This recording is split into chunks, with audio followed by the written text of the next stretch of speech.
Baik, Assalamualaikum. Kita sambung lagi video berkaitan dengan konflik suami isteri ni ya.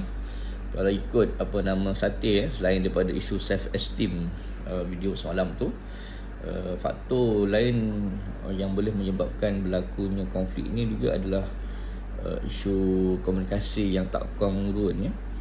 Apa maksudnya? Contohnya gaya komunikasi yang tak kongruent pertama adalah ini yang pasangan yang jenis mengalah ataupun memujuk kan.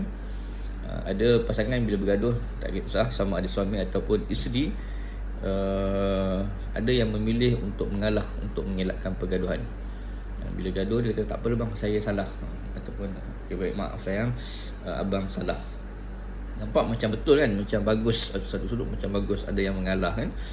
Tapi sebenarnya bila buat macam tu, dia tak bagus juga kan. Dia sebenarnya adalah menyebabkan pasangan yang mana yang tak mengalah tu tak faham perasaan sebenar kan. Jadi sebenarnya tak dapat mesej yang sebenar yang dinyatakan oleh suami ataupun isteri, tak dapat sampai sebab sifat yang mengalah, yang terlalu mengalah tu tadi.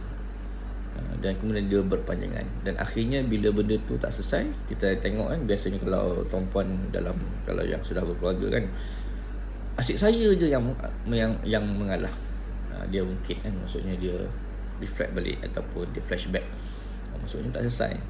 Sebab kalau dia memang mengalah dengan jujur, tak ada isu. Tapi sebab bila dia cakap asyik saya yang mengalah, maka pasangan tak dapat memahami anda